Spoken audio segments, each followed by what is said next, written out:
Hello all, అందరికీ నమస్తే. నేను Ramya. Welcome back to daily vlogs. ఈ ఛానల్లో నేను డైలీ వ్లాగ్స్, కిడ్స్కి సంబంధించిన videos, travel vlogs and home decor share చేస్తాను. ఇంట్రెస్ట్ ఉన్నట్టయితే సబ్స్క్రైబ్ చేసుకోండి. మార్నింగ్ సన్ రైజ్ అవుతూ ఉండింది, ఎంత బాగుండిందో చూడండి. ఎప్పుడు ఫ్రంట్ బాల్కనీ చూపిస్తాను కదా, ఈరోజు బ్యాక్ బాల్కనీ కూడా చూపించాను. ఇంకా లెగ్సిన వెంటనే మన వర్క్స్ అన్నీ అయిపోయిన తర్వాత ఇంకా నేను కంప్లీట్గా కుకింగ్ అయితే స్టార్ట్ చేసేస్తాను. స్నానం చేసుకొని కుక్ చేయాలి అని అయితే నేను పెట్టుకోలేదు. కంపల్సరీగా ఫ్రెష్ అవుతాను. బ్రష్ చేసుకుంటే కానీ నేను కిచెన్లోకి వెళ్ళను, అదైతే నాకు ఉండింది.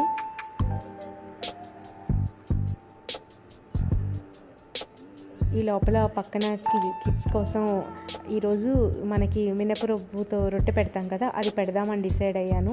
ఆల్రెడీ బిఫోర్ డే మనం నైట్ వాష్ చేసుకునే ఉంటాయి కదా గిన్నెలన్నీ, వాటిని సర్దేసుకుంటాను. మార్నింగ్ నాకు తెలిసి మదర్స్ అందరూ మల్టీ టాస్కింగ్ చేస్తారు కదా, ఒకవైపు ఒక వర్క్, ఇంకొక వైపు ఇంకొక వర్క్ అలా అవుతూనే ఉంటాయి. అది సిమ్లో పెట్టి ఎంతసేపు ఉంచానో చూడండి. సో ఇక్కడ ఏంటి అంటే బిఫోర్ కూడా వాళ్ళకి ఇడ్లీ ఇచ్చాను, అందుకు ఇలా రొట్టి పెడదామా అని చెప్పి డిసైడ్ అయ్యాను. ఈ రొట్టి కూడా మా పిల్లలు బాగానే తింటారు. ఇడ్లీ రుబ్బు మనం పెట్టుకుంటే ఒకసారి ఇడ్లీ, ఇంకొకసారి ఇలా రొట్టె, ఇంకొకసారి ఊతప్పం, మళ్ళీ అవసరమైతే పునుగులు అలా వేసుకోవచ్చు కదా. మోస్ట్లీ ఎక్కువగా నా కుకింగ్ అంతా సిమ్లోనే ఉంటుంది. ఈ లోపల నేను పక్కన ఇంకేదో వర్క్ చేసేస్తూ ఉంటాను. ఇక్కడ కొంచెం పెద్దది ఒకటి వేసేస్తే ఇద్దరికి హాఫ్ ఆఫ్ చేసి పెట్టేస్తానమాట. ఆల్మోస్ట్ ఉన్న రుబ్బులో 1-2 గరిటెలు తప్పించి మొత్తం ఒక రొట్టి పెట్టేశాను. దీనికోసం చట్నీ ఏంటి అంటే కొత్తిమీర టమాటా ఉంటుంది కదా, అది చేస్తాను. వేరుశెనగ పలుకుల చట్నీ కూడా చాలా బాగుంటుంది కదా, మా ఇంట్లో అందరికీ ఇష్టంగా తింటారు అదైతే.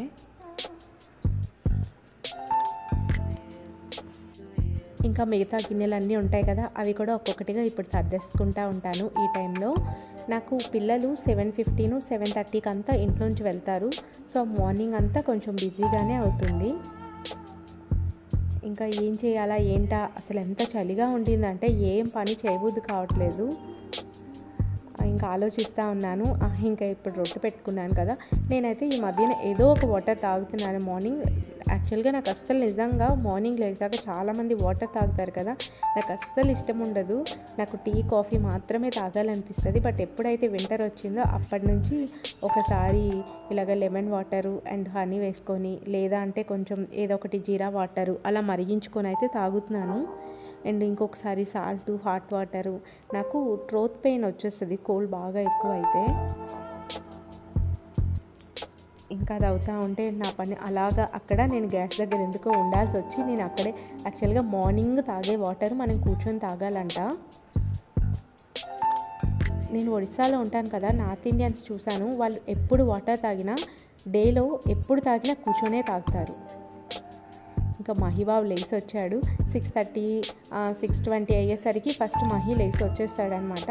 మహి తను వర్క్స్ చేసుకుంటాడు. మహితో మాకేం ప్రాబ్లం ఉండదు, మేమేం చేయించేది కూడా ఉండదు. సో ఇంకా నాకు అక్కడ గ్యాస్ ఆఫ్ చేసేసి వచ్చి కామ్గా ప్రశాంతంగా వాటర్ తాగుతున్నాను. మార్నింగ్ ఎంత బిజీగా ఉంటాయి కదా అందరి ఇంట్లో కూడాను. ఇక్కడైతే అసలు మాకు ఇది టాస్క్. అసలు మా కిషిత్ కూడా మాకు నిజంగా చెప్పాలంటే ఏమీ ఉండదండి, బట్ లేపి తీసుకొస్తాం. కిషిత్ వర్క్స్ అన్నీ మా హస్బెండ్ చేస్తారు. ఈవెన్ కిషిత్కి ఇప్పుడైతే బ్రష్ చేసుకుంటున్నాడు. కిషిత్ బ్రష్ కానీ, స్నానం కానీ, వాడికి డ్రెస్ వేసేది కానీ అన్నీ మా హస్బెండ్ చేసుకుంటారు. నాకు ఇంట్లో అంతా మా హస్బెండ్ ఏదైనా హెల్ప్ చేస్తారు అంటే మా కిషిత్ పనులంతా ఆయన చేస్తారనమాట. యాక్చువల్గా చెప్పాలంటే నేను చేసుకోవాలంటే నేను కూడా అది చేసుకుంటాను, బట్ మా వారు చాలా ఇష్టంగా చేస్తారు. పిల్లలిద్దరిని రెడీ చేసేది అది. ఇంకా ఈ లోపల నేను టీవీలో ఏదో ఒకటి పెడతాను, అంటే పిల్లల చెవుల్లో వినపడుతుంది కదా అని చెప్పి ఈరోజైతే హనుమాన్ చాలీసా పెట్టాను. సో ఇంకా ఇద్దరు పాలు తాగారు, అంతే. బ్రేక్ఫాస్ట్ పెట్టాను. ఇంట్లో ఏంటంటే కొంచెం కెలాగ్స్ పాలలో వేసి ఇచ్చేసాను, అంతే. ఇంకా తినేసి బయలుదేరి ఇంకా వెళ్తూ ఉన్నారు. పిల్లలు అసలు ఏమి ఫుడ్ తిన్నట్టు అనిపించదు నాకైతే. అందుకు వాళ్ళకి కంపల్సరీగా మోస్ట్లీ డైలీ ఏదో ఒక టైంలో ఎగ్ పెట్టడానికి, పాలు పెట్టడానికి అయితే చూస్తాను. వింటర్ కదా, ఇద్దరు స్వెటర్స్, మహిత్ అయితే వాడి కోటు అది వేసేసుకొని వెళ్ళిపోతూ ఉన్నారు. 7:30 పిల్లలు మా హస్బెండ్ కిందకి వెళ్ళిపోయిన తర్వాత నేను టీ పెట్టుకుంటాను అనమాట. మార్నింగ్ 6:30 అలా వాటర్ తాగుతాను. 1 అవర్ గ్యాప్లో నేను టీ కాఫీలు మాత్రం తాగకుండా అస్సలు ఉండలేను. ఎంతమంది ఉంటారు ఇలాగ టీ కాఫీలు తాగకుండా ఉండగలిసే వాళ్ళు? మా హస్బెండ్ అయితే తాగరు యాక్చువల్గా.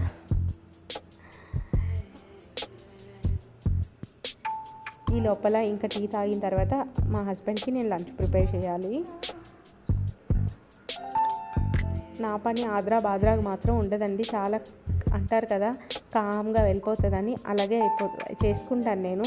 మనం పని చేస్తున్నాం కదా అని ఊరంతా తెలియాల్సిన అవసరం లేదు అని నా ఫీలింగ్.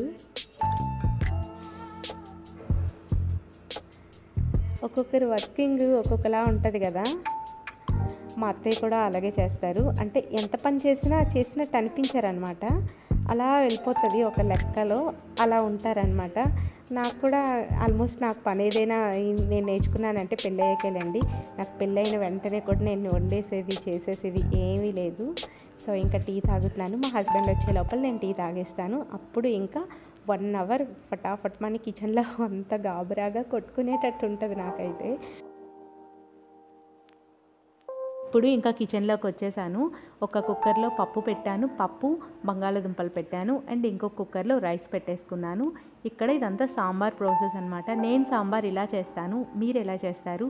ఇలా ఎవరైనా చేస్తారా? నేనైతే ఇక్కడ ఇంకా ఫస్ట్ పప్పు ఉడుకుతునేటప్పుడే కడాయి పెట్టేసుకొని ఆనియన్స్, ఆవాలు, జీలకర్ర, మనకి ఎండుమిర్చి, ఇంకా సాంబార్ కావాల్సిన పోపులన్నీ వేసేసుకుంటాము. ఇందులో వెల్లుల్లిపాయలు, ఎండుమిర్చి, పచ్చిమిర్చి 2 మిక్స్ చేస్తాం కదా. సో ఫస్ట్ నేను ఇవి వేసేసుకుంటాను. అండ్ ఇక్కడ కావాల్సిన వెజిటేబుల్స్ అన్నీ యాడ్ చేసుకుంటాను. బట్ నేను చాలామంది దగ్గర సాంబార్ చూశాను. ఎలా అంటే ఇప్పుడు పప్పు ఉడుకుతుంది కదా, పప్పు ఉడికేటప్పుడు వెజిటేబుల్స్ అందులో వేసి ఉడికించి అప్పుడు మనకి చింతపండు నీరు ఉంటుంది కదా, ఆ వాటర్ వేసి బాగా మరిగిన తర్వాత పోపు వేస్తారు కొంతమంది. ఇంకా కొంతమంది ఉంటారు ఆ సాంబారు అంటే పప్పు ఉడికిన తర్వాత చింతపండు వాటర్ అంతా పప్పులో వేసేస్తారు.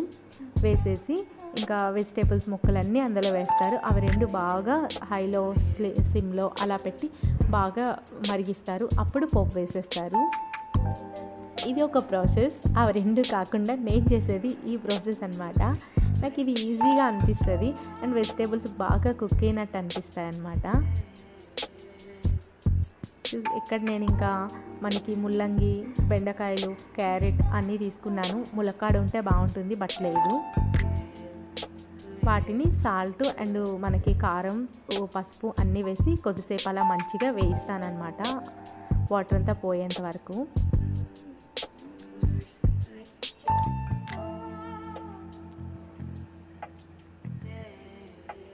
నేను మొన్న వీడియోలో నేను చూపించాను ఇంత కొత్తిమీర తీసుకొచ్చామని.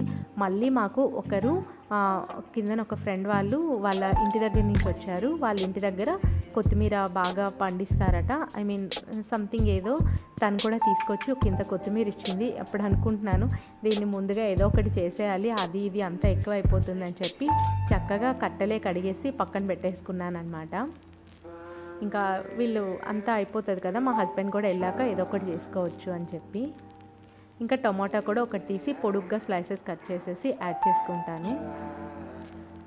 అండ్ ఇక్కడ నేను ఇంగు కూడా యాడ్ చేస్తానండి. పోపు వేసే టైంలో చెప్పడం మర్చిపోయాను. మీరు సాంబార్లో ఇంగువ యాడ్ చేస్తే ఒక టేస్ట్ ఉంటుంది, యాడ్ చేయకపోతే ఒక టేస్ట్ వస్తుంది. ఇంక ఇక్కడ నాకు పప్పు ఉడికింది కదా, పక్కకు తీసేసుకున్నాను. పప్పు ఉడికిన తర్వాత ఏంటి అంటే ఆల్మోస్ట్ మెత్తగానే ఉడికిపోతుంది. కొంతమంది ఇలా ఉంచేసి కూడా సాంబార్ని చేసుకుంటారు. దాని మాత్రం పప్పులా తగిలితే పిల్లలు అంతగా ఇష్టపడరు మా వాళ్ళు. సో దాన్ని ఇంకా మనకి ఆలు స్మాషర్ ఉంటుంది కదా, దాంతో కంప్లీట్గా స్మాష్ చేసేస్తున్నాను. పప్పు గుత్తి కంటే లేదా గరిట పప్పు గుత్తి కంటే దీంతో బాగా అయినట్టు నాకు అనిపిస్తుంది. చూసారు కదా, కంప్లీట్గా మెత్తగా అయిపోయింది. ఈ స్టైల్లో సాంబార్ ఒకసారి చేసి చూడండి. ప్రాసెస్ ఈజీగా అనిపిస్తుంది, తొందరగా అయిపోయినట్టు అనిపిస్తుంది. తప్పకుండా మీరు ట్రై చేయండి. ఆల్రెడీ చింతపండు నాకు మార్నింగే కదా, నేను పిల్లలు వర్క్స్ టైంలోనే చింతపండు నానపెట్టేసుకుంటాను. నా పనులు ఎలా అంటే ఏదైతే కుక్ చేయడానికి నానపెట్టాల్సినవి ఉంటాయో అవన్నీ లేవగానే నానపెట్టేస్తాను. అండ్ నైటు కిడ్స్కి టిఫిన్ బాక్సులు అవన్నీ ముందుగానే పక్కకు తీసి పెట్టేసుకుంటాను. దట్టు నాకు మార్నింగ్ అవన్నీ ఈజీగా అనిపిస్తాయి అన్నమాట. అంటే అప్పుడే లెగిసి అన్నీ బయటికి తీసుకొని అదంతా ఒక టైం వేస్ట్ లాగా అనిపిస్తుంది. నేను బిఫోరే అన్నీ చేసి పెట్టేసుకుంటాను. ఇక్కడ మన వెజిటేబుల్స్ అన్నీ మంచిగా దగ్గరగా కుక్ అయిపోయాయి అన్నమాట.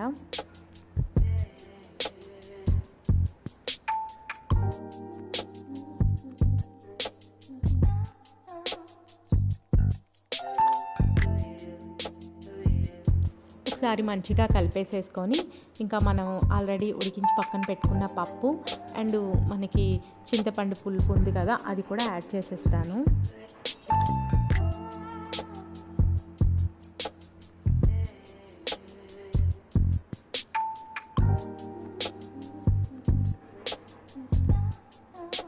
అదే మనం ఇడ్లీ సాంబార్ చేసుకోవాలంటే దానికి కొంచెం వేరేగా ప్రాసెస్ ఉంటుంది.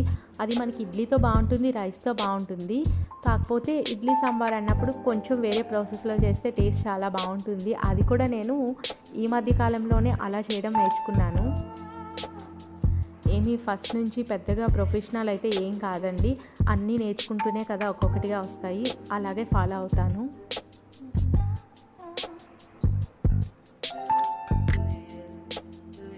అంటే కొంచెం కుకింగ్లో కొంచెం డిఫరెన్స్ మనం కుక్ చేస్తూ ఉంటే తినే వాళ్ళకి కూడా బాగుంటుంది కదా. రొటీన్గా సేమ్ వంకాయ ఫ్రై, పొటాటో ఫ్రై, బెండకాయ ఫ్రై, నాకైతే 5-6 ఇయర్స్ ఒకటే వంటలు. ఇప్పటికి కూడా నేను కొన్ని చేంజ్ చేయను, అవే చేస్తాను. బట్ ఇప్పుడు ఏంటంటే కొంచెం పిల్లలు కూడా పెరుగుతూ ఉన్నారు, కొంచెం వెరైటీగా ఏదైనా కుక్ చేసి పెడతా ఉన్నాను. మా హస్బెండ్ పిల్లలు మంచిగానే దానికి వాళ్ళు కూడా నచ్చుతూ ఉన్నాయి. సో ఇంకా ఇందులో మనకి సరిపడా సాల్ట్ అండ్ సాంబార్ పొడి ఉంటుంది కదా, ఈ టైంలో సాంబార్ పొడి యాడ్ చేసుకుంటాము. వేసేసుకొని మంచిగా మనకి బాయిల్ చేసేసుకుంటే మన సాంబార్ అయితే చక్కగా రెడీ అయిపోతుంది.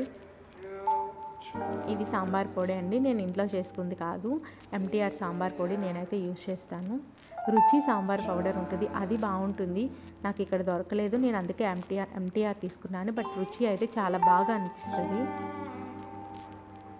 ఫస్ట్లో కొంచెం కొత్తిమీర వేసాను, ఉన్నది కదా అన్నట్టు మళ్ళీ వేస్తూ ఉన్నాను. ఆల్రెడీ కడిగి పక్కన పెట్టేసుకున్నాను కదా, ఇంకా డైరెక్ట్గా తీసేసి ఇంకా వేసేస్తున్నాను అన్నమాట.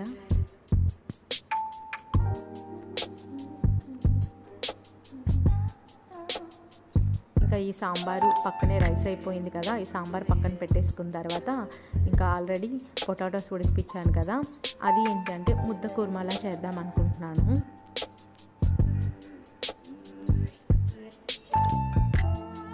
ఇంకా అప్పడాలు వేయించేస్తే ఈరోజు మా హస్బెండ్కి అయితే లంచ్ బాక్స్ రెడీ అయిపోయినట్లే. ఇంకా ఆయనకు కూడా బ్రేక్ఫాస్ట్ ఇచ్చేసిన తర్వాత ఇంకా ఆయన ఆఫీస్కి అయితే వెళ్తారు. ఇంకా ఇంట్లో మనకు కామన్గా ఉంటాయి కదా, ఆ పనులన్నీ చేసేసుకోవడమే. మార్నింగ్ అయితే 6 to 9 రొటీన్ అయితే ఆల్మోస్ట్ ఇలాగే ఉంటుంది. అన్ని కుకింగ్స్ అన్నీ చూపించలేదు, ఇంట్రెస్ట్ ఉండదు కదా అని ఈ వీడియో ఎంతటితో ఎండ్ చేస్తున్నాను. నచ్చితే లైక్ చేయండి, షేర్ చేయండి, కామెంట్ చేయండి, సబ్స్క్రైబ్ చేసుకోండి. Thank you.